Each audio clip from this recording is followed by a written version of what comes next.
Eh bien, on est là pour signer une nouvelle filière pour la marque U, donc pour les jus de clémentine de Corse.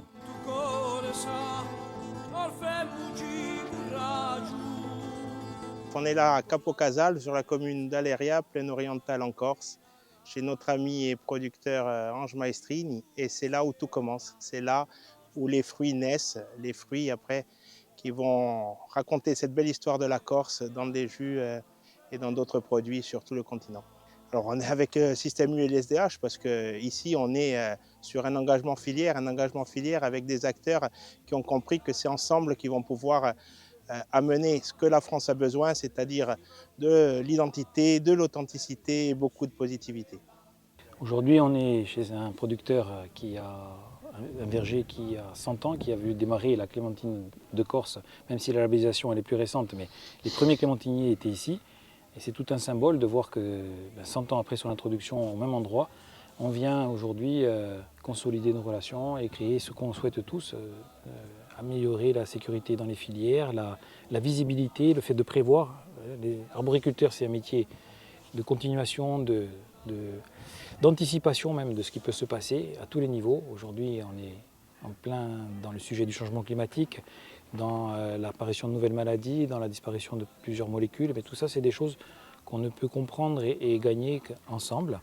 Et c'est assez émouvant d'être à l'endroit où tout a commencé et de se dire qu'on poursuit ensemble. On va signer donc avec les producteurs qui vont nous faire les clémentines, l'atelier de transformation qui nous prépare les jus et puis LSDH pour l'embouteillage et pour arriver au jus de clémentine disponible dans les magasins.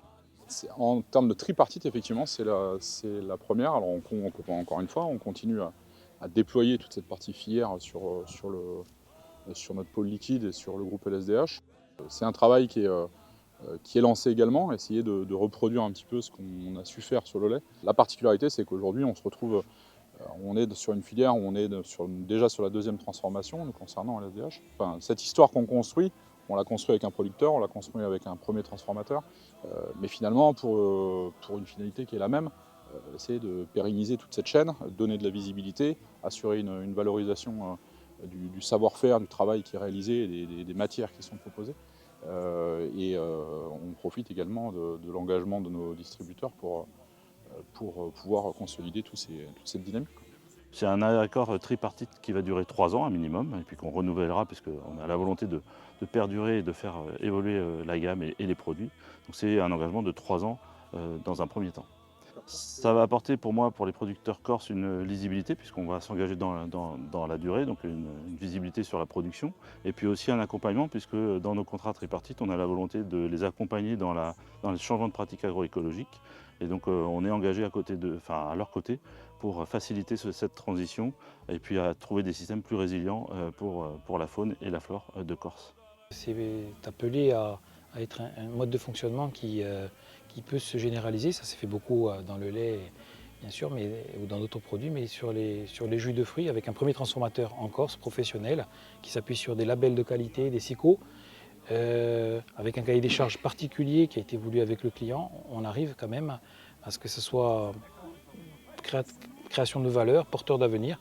Et je pense que c'est une première, mais pas une dernière, je le souhaite en tout cas. On a toujours cette volonté de travailler sur la souveraineté alimentaire, de montrer qu'il y a d'autres voies qui sont possibles et qu'on peut recréer en fait finalement des dynamiques agroécologiques sur nos territoires. Il y a des fruits qui sont vendus en tant que fruits à bouche, et puis il y a des fruits qui sont écartés parce qu'ils ont des petits défauts, parce qu'il y a trop de production momentanée, etc. Donc nous on capte ces produits-là. Ces produits ensuite sont transformés en pur jus qui va être congelé, et ensuite nous on va reprendre ce produit-là qu'on va pouvoir conditionner dans d'autres emballages. Donc en fait finalement c'est un cercle qui est extrêmement vertueux, dans lequel on diminue tout le gâchis alimentaire et on est vraiment sur les fondamentaux. Ce que je vends le moins ou ce que je veux partager le moins, c'est pas un jus, c'est pas un soda, mais c'est toute cette passion, toute cette humanité qui a autour, tu sais, de la France, que la France a de meilleur, c'est-à-dire le travail de l'aliment, de la terre, transformé avec beaucoup de passion et d'amour. Un producteur a besoin de 3 choses. Il a besoin d'un prix rémunérateur de son métier, il va vivre correctement de son métier, parce que sans ça, il va se désintéresser, il va faire autre chose.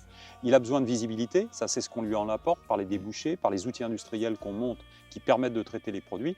Et puis ensuite, il a besoin de reconnaissance. Et la reconnaissance, elle va passer par les consommateurs, par tous ces plans d'amélioration au fil des mois, des années qu'ils vont créer. Et je pense qu'on redonne de la fierté et du sens à tous nos métiers. Hein, et ça, c'est vraiment clé, je pense, dans la consommation de demain et dans le monde dans lequel on vit. Il n'y a pas de hasard, il n'y a que des rencontres. Et si on en est là aujourd'hui, si on en est là sur ce projet filière, c'est peut-être qu'on a des valeurs qui sont les mêmes. Et c'est pas peut-être, c'est sûrement.